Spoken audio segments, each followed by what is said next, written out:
Hello hello hello, क्या हाल। तो भाई आज हम शुरू करने वाले हैं, आपको दिख गया होगा। सभी का स्वागत है बायोथिंक में। और आज हम लेके आए हैं बच्चों का बहुत खतरनाक टॉपिक, हार्डी विनबर्ग। जी हाँ, हार्डी विनबर्ग लेके आए, इवोल्यूशन का टॉपिक है। क्लास 12th में काम देगा, स्वेट पीजी में काम देगा, सॉरी स्वेट यूजी।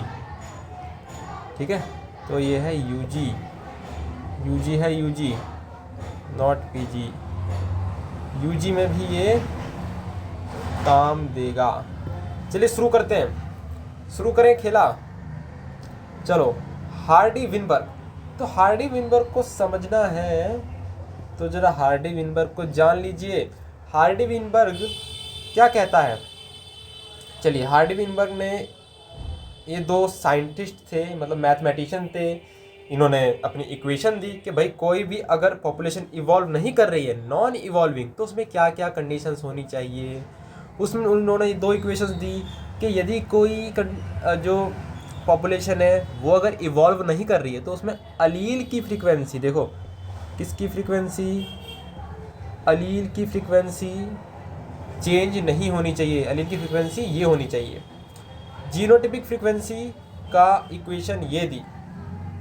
ठीक है, और देखिए जरा, और देखो तो, और देखो, P का मतलब बच्चों को नहीं पता होता। P और Q का मतलब है, देखो P का मतलब है अलीलिक फ्रीक्वेंसी, यानी अलील की फ्रीक्वेंसी। अगर क्रोमोसोम पर हम देखें तो कुछ इस तरीके से होता है, ये A, तो ये हो गया Q, और ये कैपिटल वाला हो गया P। ये दो अलील है ना, A और P, A और स्मॉल a।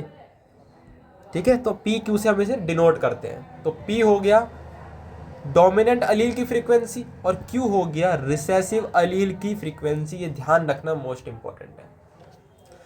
अगर हमें जीनोटाइप बनाना है, देखो जीनोटाइप, तो क्या करेंगे, P का स्क्वायर कर देंगे तो जीनोटाइपिक फ्रीक्वेंसी आ जाएगी। 2PQ करेंगे तो जीनोटाइपिक फ्रीक्वेंसी आ जाएगी हेट्रोजाइगस इंडिविजुअल की, ये ध्यान रखना। और Q स्क्वायर से होमोजाइगस रिसेसिव की, और ये का सम होता है 1। ये आपको ध्यान रखना है। चलिए अब बढ़े आगे। क्वेश्चन हमारा मेन इंपॉर्टेंट है टॉपिक, अजम्पशंस, क्या क्या चीज़ें जरूरी है इक्विलिब्रियम होने के लिए। तो हार्डी विनबर्ग ने कहा कि यदि भाई देखो पॉपुलेशन को कहना चाहते हो कि हार्डी विनबर्ग इक्विलिब्रियम में है, तो 5 कंडीशंस हैं। बोला कोई 5 कंडीशन होनी चाहिए। अगर ये मेट हो जाती हैं, मतलब ये पूरी हो जाती हैं, तो हार्डी विनबर्ग इक्विलिब्रियम में होगी पॉपुलेशन। अगर इनमें से कोई भी मानी नहीं जाती तो वो पॉपुलेशन कैसे हो जाएगी, इवॉल्विंग हो जाएगी। तो पहला क्या है, large population size. Large population size, अगर लार्ज पॉपुलेशन साइज होगा तो क्या होगा, जेनेटिक ड्रिफ्ट कम होगा, है ना। बड़ी बड़ी पॉपुलेशंस है तो इसमें क्या होगा, जेनेटिक ड्रिफ्ट कम होगा। अगला क्या है, रैंडम मेटिंग होनी चाहिए, यानी कोई भी किसी से भी मेटिंग कर ले। ऐसे नहीं चाहिए मैं इससे करूँगा, मैं इससे करूँगा ना, वो चीज़ नहीं। रैंडम मेटिंग, सेक्सुअल सिलेक्शन नहीं होना चाहिए। नो म्यूटेशन, अगर म्यूटेशन आ गई तो पॉपुलेशन तो इवॉल्व हो जाएगी ना। म्यूटेशंस नहीं होनी चाहिए, यानी कि अलील्स नहीं बनने चाहिए नए। जीन फ्लो नहीं होना चाहिए, यानी एक पॉपुलेशन ये, इस पॉपुलेशन से यहाँ, इस पॉपुलेशन से यहाँ, ऐसे करके मूवमेंट नहीं होना चाहिए। नेचुरल सिलेक्शन नहीं होना चाहिए। अगर नेचुरल सिलेक्शन हो गया तो क्या हो जाएगा, इवोल्यूशन हो जाएगा। यानी सभी जीनोटाइप का फिटनेस बराबर होनी चाहिए, तभी तो नहीं होगा। ये हमने सुपरफिशियली पढ़ा, लेकिन इतना काफ़ी है। 5 कंडीशन पूरी होनी चाहिए हार्डी विनबर्ग पॉपुलेशन कहने के लिए। अब बढ़ते हैं क्वेश्चंस की तरफ। सभी लगाएं दिमाग और इस क्वेश्चन को पढ़ें। क्या कह रहा है क्वेश्चन, थोड़ा सा समय आपके पास, 30 सेकंड, और इसका आंसर दें। चलिए देखो, क्वेश्चन पढ़ के आया, in a population in Hardy Weinberg equilibrium the frequency of recessive allele is 0.4, what is the frequency of heterozygous genotype. वाह, क्या क्वेश्चन है। देखो क्या कह रहा है, दिमाग लगाओ भाई अपना। ए स्मॉल की दे रखी है 0.4, ए को हम क्या कह रहे थे, अच्छा अच्छा अच्छा, रिसेसिव अलील को हम क्या कहते थे, ध्यान दो ध्यान दो ध्यान दो ध्यान दो ध्यान दो ध्यान दो। अरे रिसेसिव अलील को तो हम क्यों कह रहे थे, वाह, रिसेसिव अलील को तो हम क्यों कह रहे थे। और Q अगर 0.4 है तो P क्या हो जाएगा, अरे हमने पढ़ा था ना कि P + Q = 1। तो इस इक्वेशन से पी क्या निकल आएगा 0.6।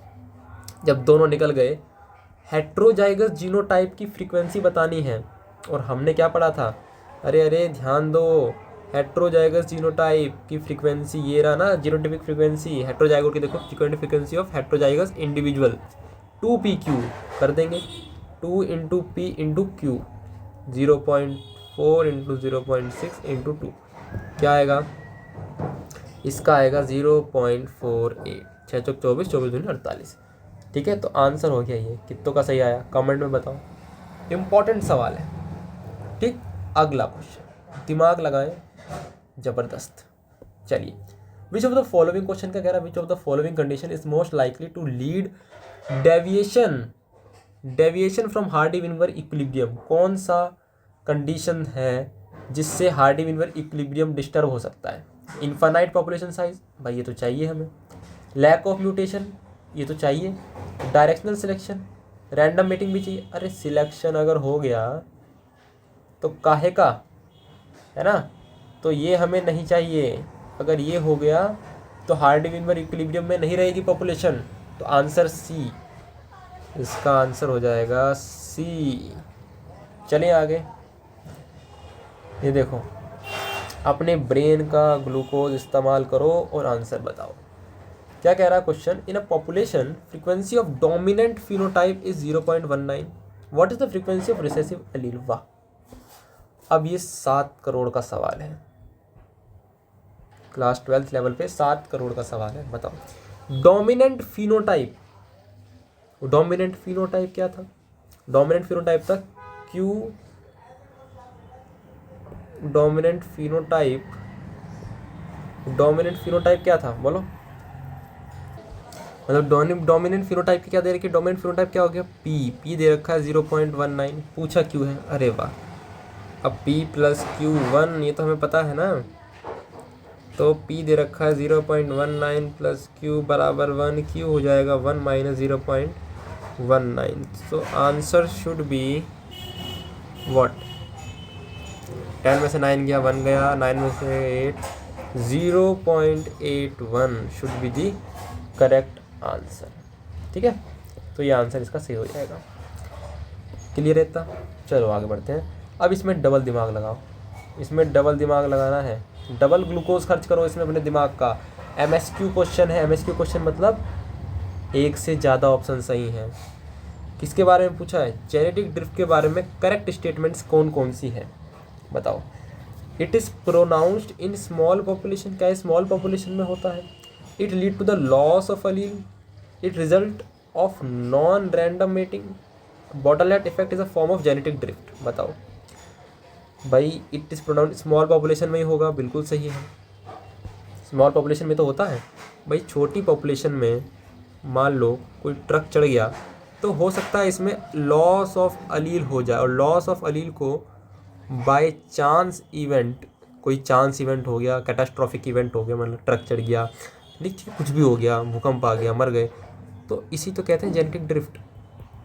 और डिटेल में पढ़ना जेनेटिक ड्रिफ्ट तो मुझे बताना, मैं पढ़ाऊँगा बहुत बढ़िया तरीके से। तो लॉस ऑफ अलील भी होता है। बॉटलनेक इफेक्ट देखो देखा है हमने, ये नहीं होता। नॉन रैंडम मेटिंग नहीं, इसमें रैंडम मेटिंग चाहिए। ठीक है, मतलब कुछ नहीं चाहिए इसमें, तो ये रैंडम मेटिंग इसका कोई मतलब ही नहीं है। ठीक है, तो ये 3 इसके सही ऑप्शन है। क्या आंसर हो गया इसका, A, B और D। ठीक है, तो answer is A, B and D। भाई जिसने ये करा उसको सलाम, जिसने सही करा, और नहीं करा तो जेनेटिक ड्रिफ्ट के बारे में इससे पता लग गया आपको क्या क्या चीज़ सही है, करेक्ट है। आज के लिए इतना ही, चलो थैंक यू, कीप लर्निंग, पढ़ते रहो। और आपको सल्यूट दिल से अगर आपने ये यहाँ तक वीडियो देखी है। आई होप आपको हार्डी-विनबर्ग समझ आया होगा, हार्डी-विनबर्ग इक्विलिब्रियम और जेनेटिक ड्रिफ्ट, ये दो बच्चे इस टॉपिक में फंसते हैं, और ये मैंने आपको करा दिया अच्छे से।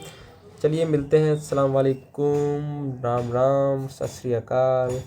ओके, चलो bye bye bye bye bye bye bye, ta-ta Tata.